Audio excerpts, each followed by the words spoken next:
আমি ফোন চার্জে রেখে কতক্ষণ আগে খাইতে গেছিলাম, তখন বন্ধু সবুজ কল দিছিল, আমি দেখি নাই।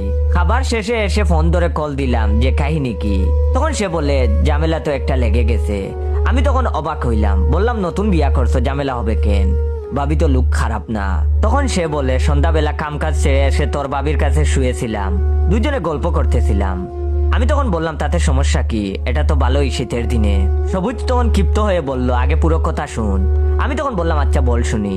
সবুজ তখন বলতে আরম্ভ করলো, তোর ভাবি হঠাৎ আমার কাছে এসে জিজ্ঞেস করতেছে, আচ্ছা আমি যদি খানা হইতাম আপনি কি আমারে বিয়ে করতেন? তুই তো আগে শিখাইছিলি বউয়ের সব কথা বুঝে উত্তর দিতে। তো আমি তো চালাকি করে উত্তর দিলাম হ্যাঁ বিয়ে করতাম। উত্তর শুনে তোর ভাবি খুশি হইল। এরপর আবার জিজ্ঞেস করলো, আমার যদি হাত না থাকতো আমারে বিয়ে করতেন? এবারও আমি বললাম অবশ্যই করতাম। এভাবে যা যা জিজ্ঞেস করলো সবই তার মন মতো উত্তর দিলাম। আমি তখন অধৈর্য হয়ে জিজ্ঞেস করলাম আরে সমস্যা কি তাইলে? সবুজ তখন আবার আরম্ভ করলো, সমস্যা হইলো আরেকটা প্রশ্নে। তোর ভাবি প্রশ্ন করতে করতে বলতেছে, আচ্ছা আমি যদি ছেলে হইতাম তাইলে কি আপনি আমারে বিয়ে করতেন না?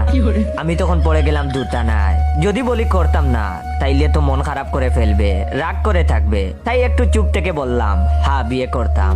আর তখনই তোর ভাবি অগ্নিমূর্তির রূপ ধারণ করে ফেললো, আমারে গেউ উপাধি দিল, আমার সাথে সংসার করবে না বললো, রুম থেকে আমাকে বের করে দরজা লাগিয়ে রাখছে। এখন আমি কি করব বল? আমি তখন কথাগুলো না শোনার বান করে হেলো হেলো করতে লাগলাম। নেট সমস্যা বলতে বলতে কল কেটে দিয়ে এখন বসে আছি। এখন আর এসব শুনে লাভ নাই, এর কোনো সমাধানও নাই। কারণ বউয়ের যদি ইচ্ছা তাকে অশান্তি করার, অশান্তি লাগিয়েই ছাড়বে। এই নারী জাতি না থাকলে কত অদ্ভুত প্রশ্ন আর ঘটনাবলী অজানা থাকতো। আপাতত তার হিসাব মিলাচ্ছি। এদিকে আমার কাছের সিনিয়র আপুর বার্থডে ছিল, তাই খুশিতে তার গালে কেক মাখিয়ে দিয়েছি। এটা নিশ্চয়ই কোনো অপরাধ নয়। আর যখন উনার গালে কেক মাখিয়েছি তখন তার বয়ফ্রেন্ড সেখানে ছিল না, কিন্তু আপু পিকগুলো মাইডেতে দিয়েছে। আর ভাই তাহা দেখি আমারে মেসেজ দিয়ে দেখেছে। পরদিন কলেজে গিয়ে আমি ভাইয়ের কাছে যেতে যেতে ভাবছি আজ আমার কাম সারছে, বাস খাবো শিওর। কিন্তু কাছে গিয়ে দেখি ভাই কুক আর চানাচুর এনে রাখছে টেবিলের উপর। তখন আমি শিওর হলাম যে বাস দিবে, বাস দিয়া কুক আর চানাচুরের প্যাকেট হাতে ধরাই দিবে। আমি তখন কাচুমুচু করে ভাইয়ের সামনে দাঁড়িয়ে রয়েছি।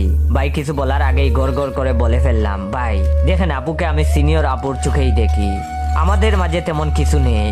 চাইলে আপনি আমার মেসেঞ্জার চেক করে দেখেন, কোনোদিনও লাভ ইমোজি সেন্ড করি না, শুধু কেক মাখিয়ে দিছি এটাই।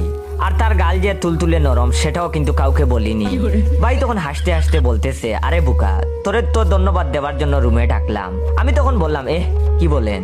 তখন আমি জিজ্ঞাসা চোখে তাকাতেই ভাই বলল, তোর আপুর সাথে অনেক দিন থেকেই ব্রেকআপ করতে চাইতেছিলাম, তবে কোনো এক্সকিউজ পাচ্ছিলাম না, বাট আজকে